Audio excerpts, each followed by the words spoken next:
Alright, good afternoon everybody. This is V from the Q Kitchen and Beyond, and I have tried to make this video 2 or 3 times today, but the phone keeps ringing.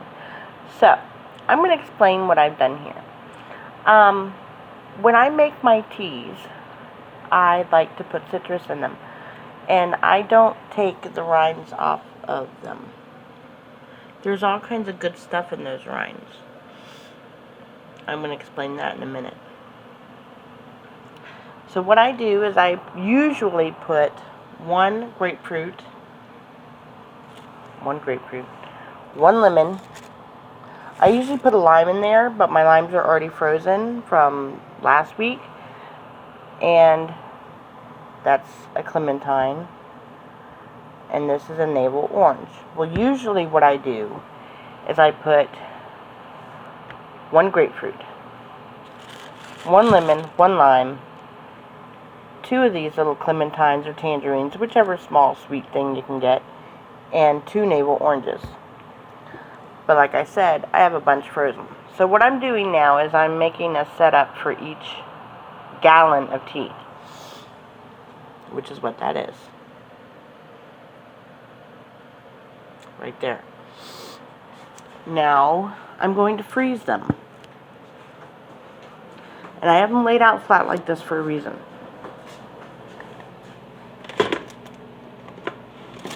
Let's see if I can make it fall. I've already done one pan. This is actually a pan of 3 servings for tea. This also has some of the lemon and lime in it as well.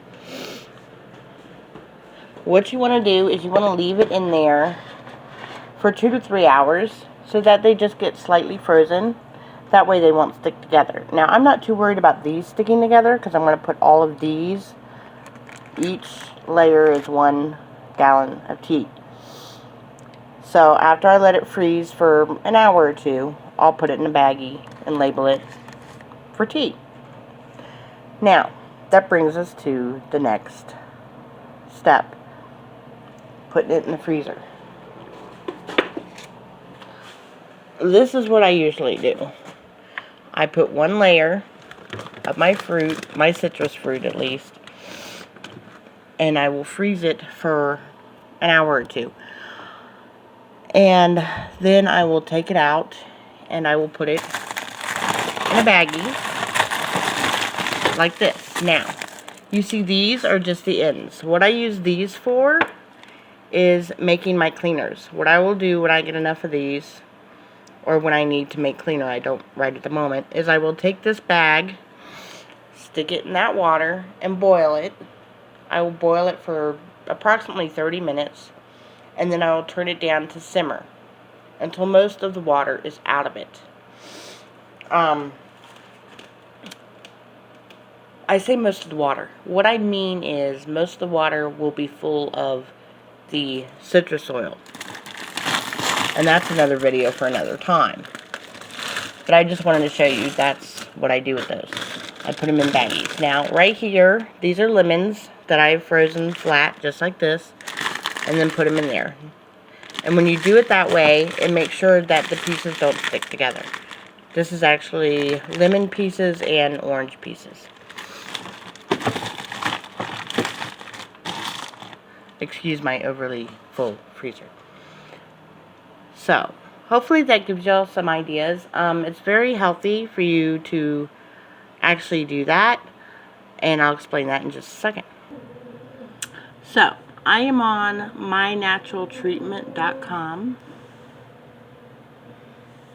and I am looking for the 3 highest natural sources of quinine.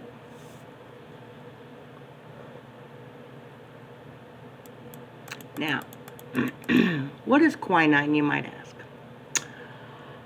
So I'm going to tell you. I'm going to read it to you. Quinine is the predecessor of chloroquine and consequently hydrochloroquine. Their less synthesized cousin, if you wish. In other words, quinine is the best natural alternative to hydrochloroquine.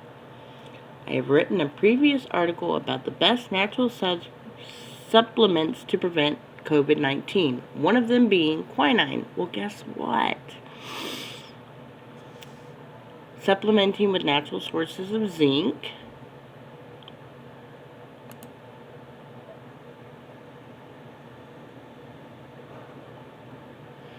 And you can just go and it'll tell you the 10 best natural sources of zinc. But we're going to zip back here.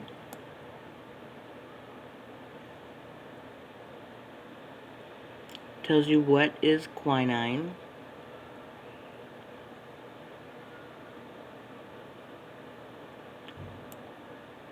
Cinchona tree bark, Indian tonic water, which I have, and grapefruit.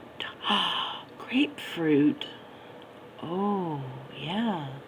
That's why I put grapefruit in everything I drink, including the peels, because that is where the highest concentration of the quinine is, in the peel of the grapefruit. So that is why I put the grapefruit into my teas, and I also freeze it and put it in my waters. There's mint. It's actually quite yummy that way. So, again, it's mynaturaltreatment.com, and go check that out. And do your own research, people. I'm not a doctor. I'm not in the medical field. All you have to do is your research. Think for yourself. And that's all I have to say about that. Y'all have a great day. And hopefully this has helped you in some manner to stave off the blasted coronavirus. Y'all have a great day. Bye.